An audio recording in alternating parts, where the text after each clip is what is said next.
LX 인터내셔널 댓글 남겨주신 종목 봐드릴게요. 종합 상사 종목을 사셨는데 실적 안정성은 뛰어난 종목이죠. 하지만 실적 성장성은 약간 아쉬운 편이고 이 회사가 영위하고 있는 자원이나 원자재 물류 쪽은 경기 둔화에 영향을 받을 수가 있는 점은 참고로 해보셔야 될 것 같고요.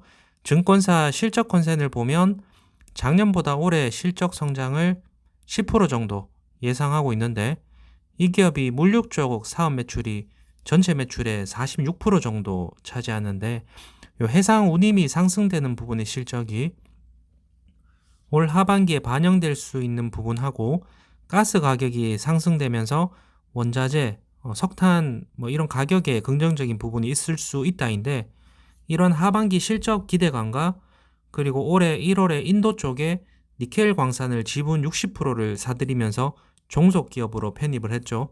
이 부분이 2차 전지와 관련한 성장 기대감으로 묶여서 수급이 들어온다?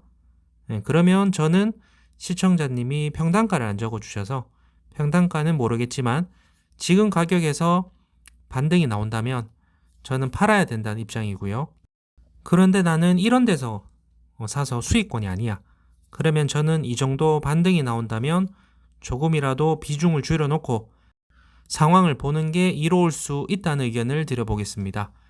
반등 시 수익 실현 또는 반등 시 비중 축소와 같은 의견을 드리는 이유는 이 기업이 나빠서 말씀드리는 건 아니고요.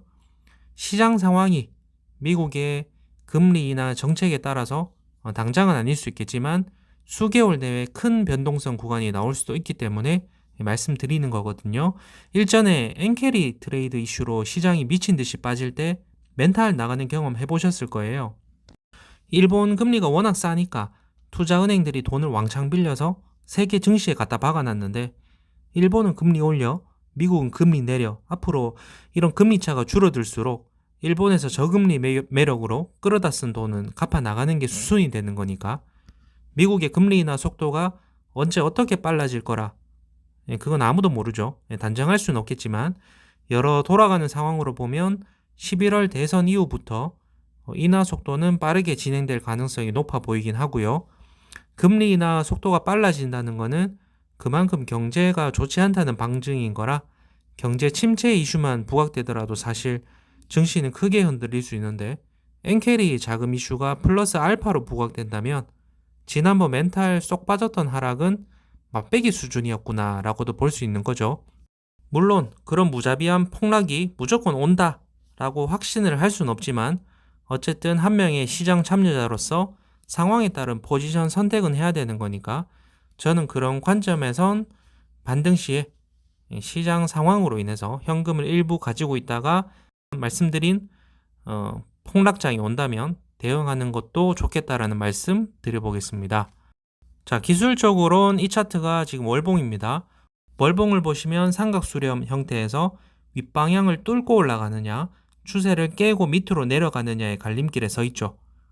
어디로 갈지는 신이 아닌 이상 어느 누구도 100% 장담할 순 없지만 저는 우선 단기적으론 윗방향이라 판단을 해보겠습니다. 이유는 일봉에서 보시면 4월 29일, 5월 2일 수급이 강하게 들어오고 난 이후에 옆으로 웨이브 태우고 있지만 들어온 수급이 완전히 빠져나가지 않고 하방은 지켜주고 있는 모양새거든요. 이렇게 박스권을 만들어주고 있는 형국에선 시장만 무너지지 않는다면 이 종목이 하반기 실적 기대감이 있는 상황에서 박스권 하단 영역을 깨고 내려가기는 쉽진 않다는 판단이고요. 그런 박스권 대응이라고 본다면 지금은 하단 영역에 와 있으니까 여기선 기다리면 32,700원을 돌파하는 흐름을 한번 보시고요. 32,700원을 돌파하는 흐름이 나왔을 땐 33,500원부터 35,700원이 저항받을 수 있는 구간이란 점 말씀드리겠습니다. 하지만 미국 대선 전까지 시장 수급이 강하게 들어올리는 상황이 왔을 땐 38,000원까지 가격 말씀드리겠습니다. 반대로 약반등 후에 24,500원 구간을 깨고 내려갔을 땐 상당한 기다림이 있을 수 있다까지 말씀드릴게요. 감사합니다.